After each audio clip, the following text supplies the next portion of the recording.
हमारे साथ इस वक्त एक बेहद खास मेहमान जुड़ रहे हैं। हमारे साथ जुड़ रहे हैं AWL एग्री बिजनेस के MD और CEO अंशु मलिक साहब। सर, बहुत स्वागत है आपका जी बिजनेस पर और इस खास शो में। और अंशु मलिक साहब का परिचय ये है कि तेल की दुनिया के बहुत ही बारीक जानकार हैं, बहुत क्लोज वॉच रखते हैं तेल के प्राइस पर, तेल के फंडामेंटल पर और तेल को लेकर जो भी डेवलपमेंट होते हैं AWL को लेकर उस पर पैनी नज़र रहती है।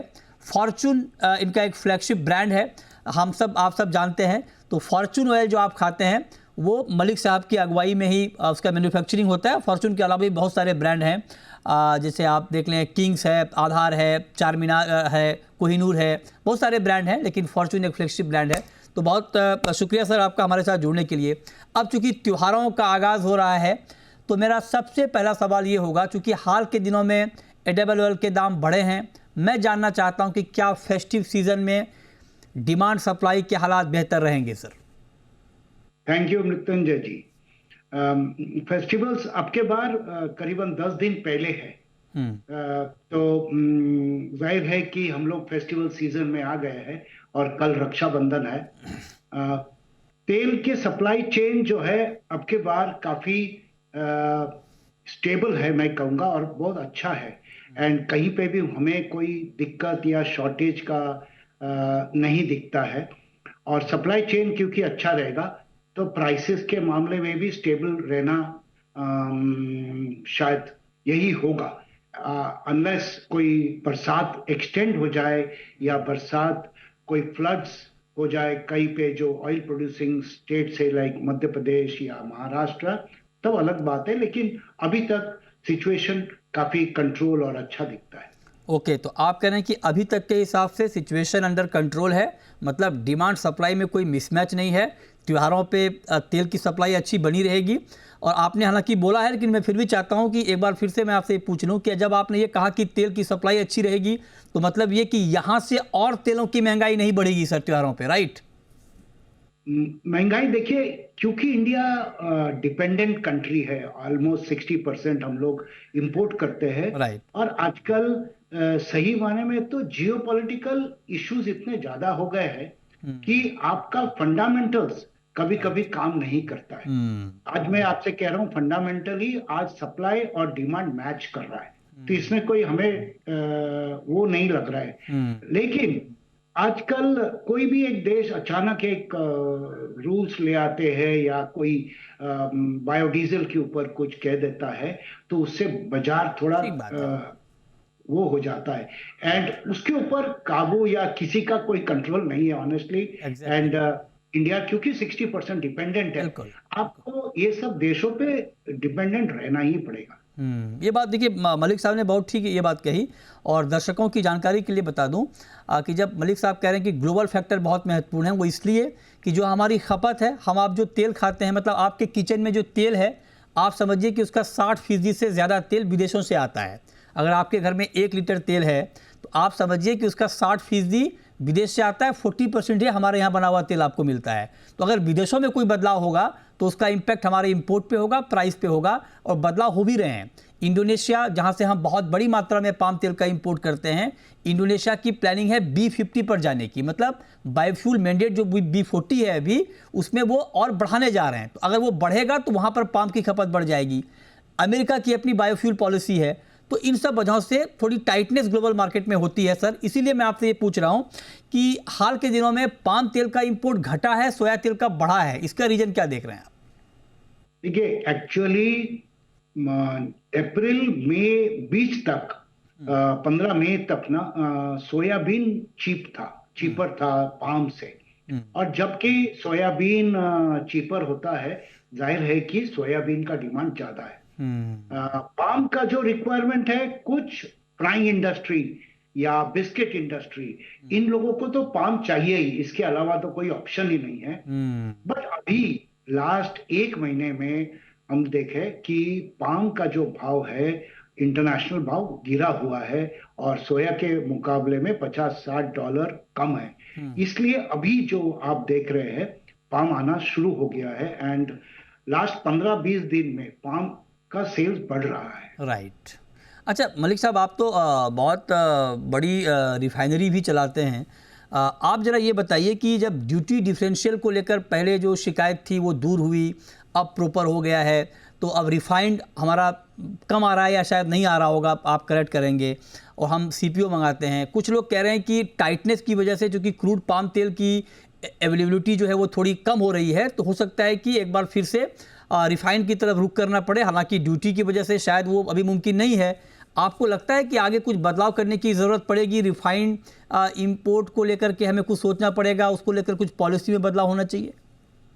देखिए, इंडस्ट्री की बहुत दिनों से मांग थी कि आप देश में अगर हम रिफाइन करें या जो हमने फैक्ट्रीज लगाया है उसको चलाने का आप हमको सपोर्ट नहीं करेंगे तो इंडस्ट्री चलेगा कैसे। ठीक बात। तो जो डिफरेंशियल ड्यूटी था पहले 7.25% था, यानी 7.5% ड्यूटी प्लस उसके ऊपर एडिशनल ड्यूटी लेके 8.25% में अगर आप देखेंगे हमारा जो खर्चा देने के बाद हमारा रिफाइन का खर्चे में पूरा निकलता नहीं है, क्योंकि इंडोनेशिया ये एक्सपोर्ट में इंसेंटिव देता है अगर वो सीपीओ के बजाय रिफाइंड ओलिन एक्सपोर्ट करे।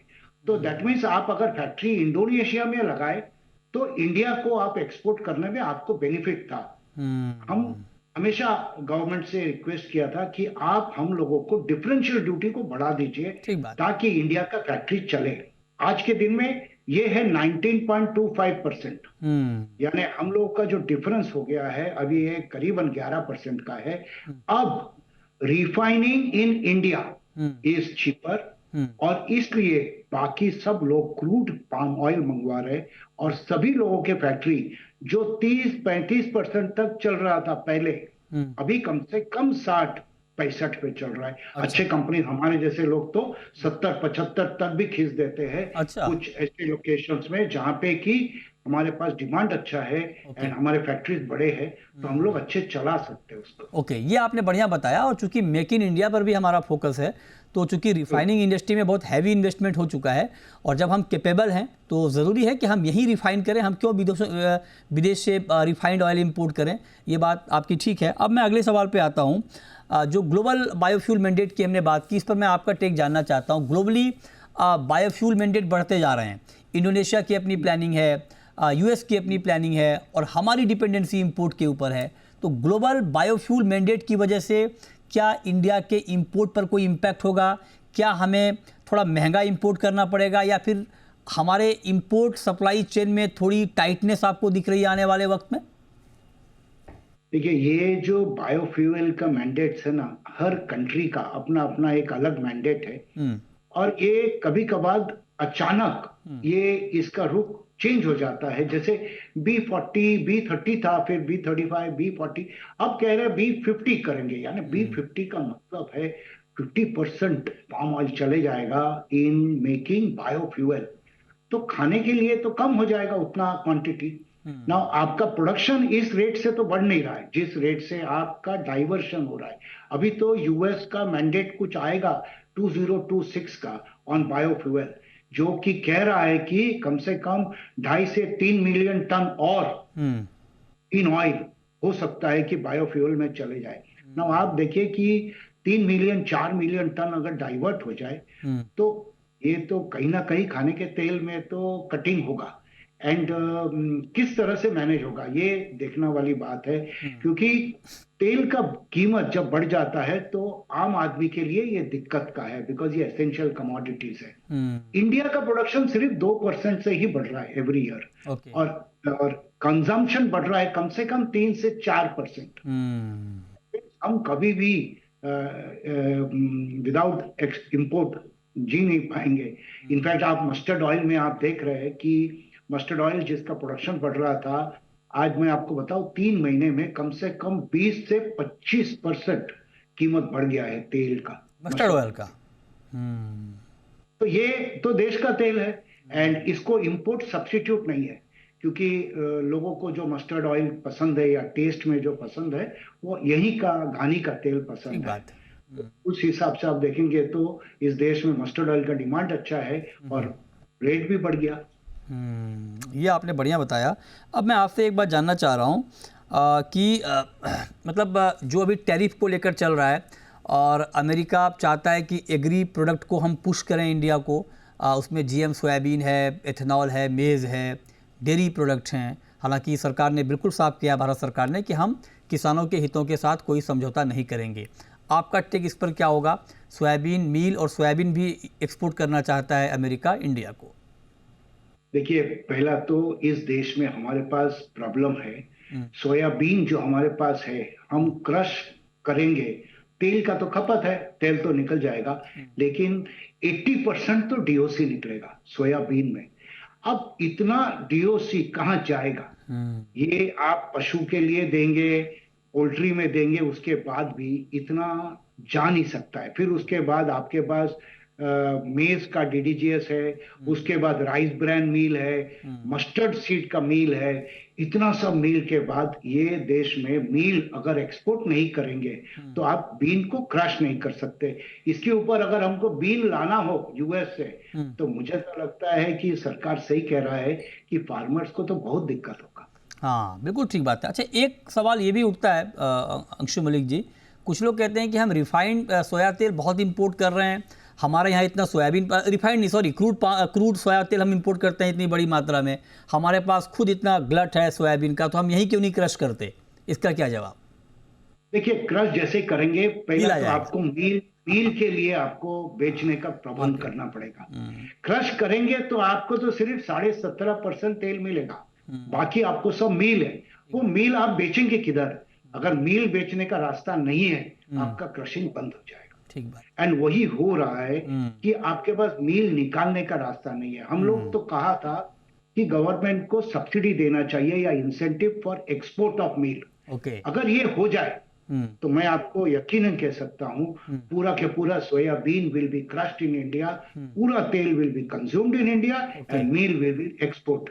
आप ड्यूटी को बढ़ाइए घटाइए नहीं, आप इंसेंटिव दीजिए तो मील पे दीजिए। ये आपने मील बहुत पे जितने आप देंगे तो हम लोग सब एक्सपोर्ट करेंगे। All the industry will crush and export meal and आप लोगों का जो है बीन का प्रॉब्लम सॉल्व। ये आपने बहुत बढ़िया सुझाव दिया है और आपने कहा कि अगर मील के एक्सपोर्ट पे इंसेंटिव मिल जाए तो प्रॉब्लम सॉल्व हो जाएगा। और चूंकि मील का बहुत बड़ा प्रॉब्लम है, डीडीजीएस का आपने जिक्र किया, सोया मील का, और बाकी जो ऑयल सीड का मील है वो तो है ही। इसमें प्रॉब्लम क्या है सर? सरकार को इंसेंटिव देने में कुछ लोग कहते हैं कि सर डब्ल्यूटीओ का कुछ ऑब्लिगेशन है। आप जरा समझाएं कि क्या ये फिजिबल है, या डिमांड तो हो रही है लेकिन सरकार के लिए बड़ा मुश्किल है ये देना? मामला पेच फंस कहाँ रहा है? देखिए, ये क्या है कि कोई ना कोई एक साधन या वे तो निकालना पड़ेगा। आपका इशू क्या है? What is the issue? Meal India में खपत नहीं हो रहा, बस इतना है। तो इसको खपत करने के लिए हमको एक्सपोर्ट करना है। आज हम एक्सपोर्ट कर नहीं सकते क्योंकि हमारा मील कॉस्टली ज्यादा है। अगर आप अर्जेंटीना का देखेंगे या इवन चाइना का देखेंगे, we are costly.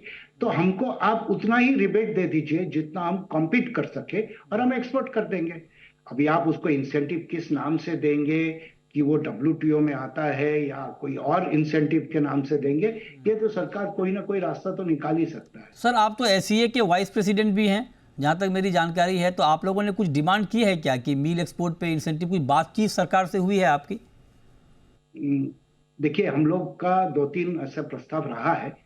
Incentive on मील तो हम हमेशा ही कहा है, एंड वन ऑफ दी वो हमारा एक प्रपोजल ऐसा है कि आप हमको एक्सपोर्ट के लिए इंसेंटिव दीजिए मील का, ताकि मील एक्सपोर्ट होगा तो बीन क्रश होगा, बीन क्रश होगा तो तेल का रिक्वायरमेंट इंपोर्ट करना कम हो जाएगा। ओके। अब एक सवाल सर मैं आपसे ये पूछना चाहता हूँ, क्योंकि आपने शुरुआत में ये कहा कि त्योहारों पे एडिबल ऑयल की सप्लाई की कोई दिक्कत नहीं आएगी, वेल सप्लाइड मार्केट है, और प्राइस में भी कुछ बहुत ज़्यादा डिफरेंस नहीं आने वाला है, मतलब प्राइस सेम रहेंगे अनटिल अनलेस कि ग्लोबल फैक्टर कुछ चेंज ना हो जाए या कुछ ऐसा बदलाव ना हो जाए, तो प्राइस में भी कोई बड़ा हम उतार चढ़ाव नहीं देखेंगे। लेकिन मैं एक दूसरा सवाल पूछना चाह रहा हूँ, क्योंकि आपने खुद कहा कि 20 से 25% पिछले 3 महीने में मस्टर्ड ऑयल के दाम बढ़ गए हैं और बाकी ऑयल के भी दाम बढ़े हैं अपने अपने हिसाब से।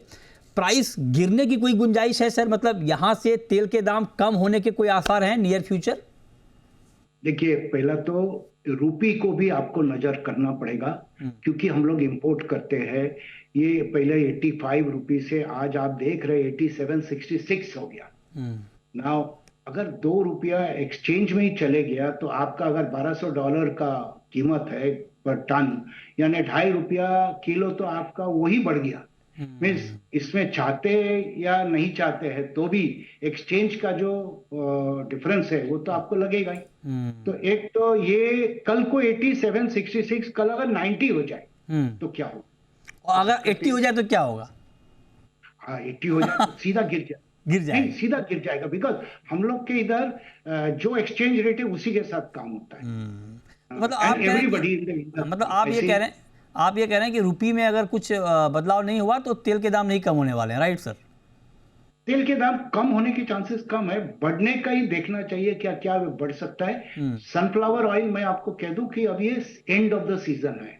अच्छा। नया क्रॉप आएगा एंड ऑफ सितंबर अक्टूबर, तो आपको अभी लास्ट सीजन का चल रहा है तो रेट थोड़ा ज्यादा है, आगे चल के $20, $25, $30 कम होने का गुंजाइश है अक्टूबर से। ओके। तब तक सनफ्लावर में नहीं है। सोयाबीन ऐसे ही रहेगा क्योंकि अभी जस्ट हार्वेस्ट हुआ है एंड क्रॉप रेडी है। नया क्रॉप यूएस का आने वाला है, उनका भी मानसून के ऊपर डिपेंड करता है। तो ये मानसून के लिए इसे टैक्टिकल मंथ्स कहते हैं, ये जुलाई, अगस्त, सितंबर, ये 3 महीना जो है ये हर आदमी वॉच करता है। चाइना का weather, US weather and India weather, right. ये 3 कंट्री का वेदर के ऊपर डिपेंड करेगा how the outlook is from October. Right. बहुत शुक्रिया अंशु मलिक जी आपका हमारे साथ जुड़ने के लिए और एडिबल ऑयल पर इन डेप्थ व्यू हमारे ऑडियंस को बताने के लिए, शेयर करने के लिए कि आने वाले वक्त में तेलों की सप्लाई कैसी रहेगी, डिमांड कैसी रहेगी और प्राइस क्या रहेगा। तो मलिक जी ने हेडलाइन हमें ये दी है कि तेल के दाम घटने के आसार नहीं हैं अभी, बढ़ने की संभावना इस बात पर होगी कि ग्लोबल फैक्टर क्या है और इंडिया में मानसून का आगे क्या होता है, इस पर डिपेंड करेगा। लेकिन आप इतना मान लें कि अभी आपको हाल फिलहाल बहुत सस्ता तेल की उम्मीद नहीं करनी चाहिए क्योंकि बहुत सारे फैक्टर ऐसे हैं जिससे तेल के दाम बढ़े हैं। बहुत शुक्रिया सर आपका।